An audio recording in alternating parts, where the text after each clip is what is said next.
ह्या जरांगेने एवढा मोठा चुका नवे खेळ केलेले आहे की त्याने संपूर्ण मराठा समाजाचं महाराष्ट्रामध्ये प्रचंड नुकसान केलेलं आहे। म्हणजे मराठा समाज हा सगळ्यात मोठा बांधव म्हणून आम्ही मानतच आलो आणि सगळ्या ठिकाणी त्यांचा ताप तसाच वावर आहे। परंतु या कर्तृत्वामुळे या जरांगेच्या मराठा समाजाला सुद्धा जे आहे मी सांगतो की निश्चितपणे त्रास झाला। तर मी राष्ट्रवादी काँग्रेस पक्ष अजितदादा गट हा कमी सोडलेला नव्हता हे लक्षात घ्या।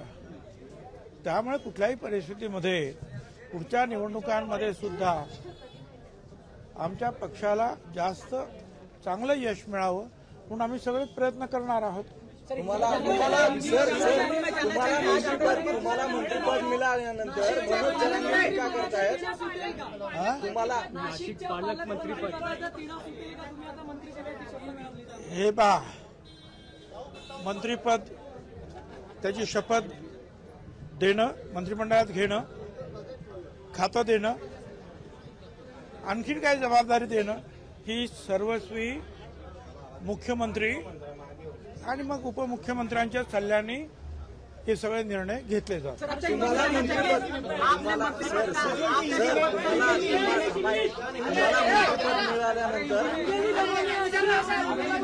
मनोज जरांगे तुमच्या मंत्रिपदाच्या शपथविधीवरती असं म्हणाले की दादांनी सर्वात मोठी चूक केली आहे की भुजबळ साहेबांना मंत्रिपद देऊ। असं आहे की ह्या जरांगेने एवढा मोठा चुका नवे खेळ केलेले आहे की त्याने संपूर्ण मराठा समाजाचं महाराष्ट्रामध्ये प्रचंड नुकसान केलेलं आहे आणि गावागावामध्ये त्यामुळे खरं म्हणजे मराठा समाज हा सगळ्यात मोठा बांधव म्हणून आम्ही मानतच आलो आणि सगळ्या ठिकाणी त्यांचा ताप तसाच वावर आहे।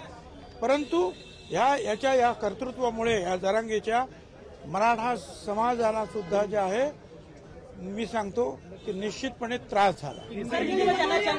आज आपने शपथ लिया, सर आज आपने शपथ लिया, हिंदी में बताइए आज आपने शपथ ली है, हिंदी में बताइए हिंदी में क्या हो गया बताइए। आपने आज शपथ ली है, क्या प्रायोरिटी रहेगी आपकी शपथ? अरे हिंदी तो बोलो यार, हिंदी तो बोलो। आज आपकी सर आपने शपथ ली है, आज क्या प्रायोरिटी रहेगी, कौन सा डिपार्टमेंट आपको दिया गया? देखिए, मंत्री पद की शपथ देना और मंत्रिमंडल में लेना, बाद में कौन सा है डिपार्टमेंट देना और आगे के कौन सी जो जिम्मेदारियां देना, ये पूर्णतः मुख्यमंत्री फडणवीस साहब के ऊपर निर्भर रहता है। वो जो उप मुख्यमंत्री है उन लोगों के साथ चर्चा करते हुए वो निर्णय लेंगे, वो हमको मंजूर है।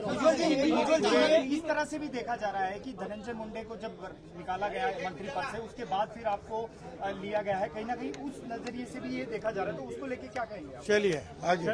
पूरे ओबीसी समाज को महाराष्ट्र के न्याय मिला, ऐसी लोगों की भावना क्या है? देखिए, मैं ओबीसी समाज का, पिछड़ों का काम, ओबीसी और ये जो विजेएनटी जो है इसका जो काम जो है मैं आज नहीं, मैं 35 साल से करता हूँ। मैं कहाँ भी रहा हूँ, किसी भी स्थिति में रहा हूँ, वो काम मेरा कभी भी जो है बंद नहीं होता है। आपने देखा होगा कि कास्ट सेंसस होना चाहिए, जातिगत जनगणना होनी चाहिए। 35 साल से लगातार हम उसकी अलग अलग रामलीला मैदान से लेकर पटना बिटना सब जगह जितनी भी बड़ी रैलियां हुई, हमारा पहला मुद्दा ये था हमारी जाति गणना की जाए।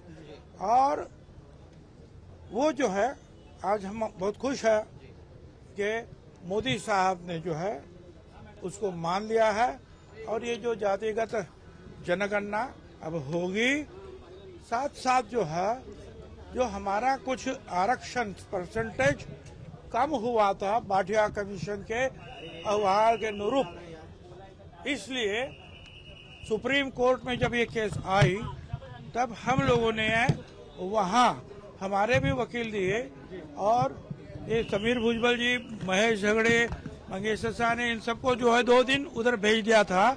वो इंदिरा जयसंघानी मैडम, फिर तुषार मेहता साहब, फिर जो हमारे गोपाल शंकरन जो है वो सारे हमारे जो एडवोकेट है बड़े बड़े, उनसे सबसे मुलाकात की।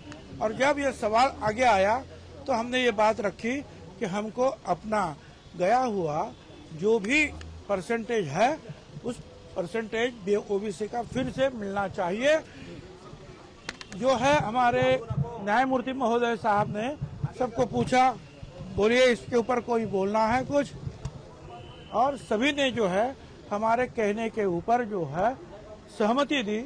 और फिर ये निर्णय हुआ कि हमको पहले जैसा आरक्षण ओबीसी को महाराष्ट्र में मिलेगा। तो ये और एक हमारी जीत हुई, तो हम तो इसे खुश हैं। मराठी समाज जात न्याय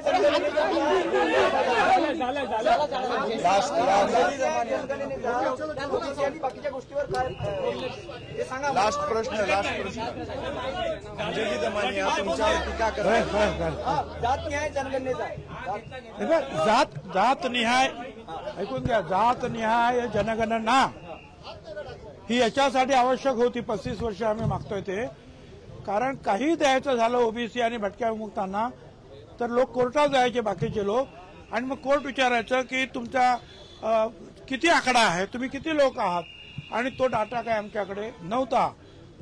1931चा डाटा आपण घ्यावा असं म्हणायचो, पण कोर्टात सगळं प्रकरण जायचं।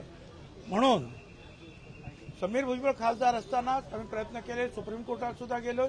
त्यावेळेला खासदार समीर भुजबळांनी ज्यावेळेला आवाज उठवला त्यावेळेला स्वर्गीय गोपीनाथराव मुंडे असतील, लालू प्रसाद यादव, मायावतीजी, हनुमंतयाजी काँग्रेसचे, पवार साहेब या सगळ्यांनी मदत केली। परंतु प्रणब मुखर्जी यांनी जाहीर केलेली जातगणना ही सेन्सस कमिशनरकडून झाली नाही, त्याच्यामुळे तिला जास्ती काही किंमत उरली नाही। ही जातगणना याच्यासाठी पाहिजे आहे, एक आरक्षण हा एक मुद्दा आहेच, पण त्याहीपेक्षा महत्वाचं आमचं हे आहे, कारण ह्या ज्याप्रमाणे दलित समाजाला भारत सरकार आणि राज्य सरकारकडून वेगळा निधी आहे, आदिवासी समाजाला भारत सरकार आणि राज्य सरकारकडून वेगळा निधी आहे। आमची जी मागणी होती त्यानुसार पहिल्यांदा लोकसभेच्या ज्या सभापती अध्यक्ष झाल्या त्यांच्या अध्यक्षतेखाली त्या अगोदर एक समिती 16 खासदारांची नेमली। त्यांनी सांगितलं परिस्थिती ओबीसीची वाईट आहे, त्यांना मदत करायला पाहिजे, परंतु आमच्याकडे डाटा नाही। मग मनमोहन सिंग कमिटी आली, त्याच्यामध्ये चिदंबरम, पवार साहेब ही सगळी मंडळी होती। त्यांनी सुद्धा सांगितलं यांना मदत करायला पाहिजे, गावागावामध्ये देशामध्ये फार वाईट परिस्थिती यांची आहे, परंतु डाटा नाही, सेन्सस कमिशनरने तो द्यावा, परंतु तो दिला नव्हता।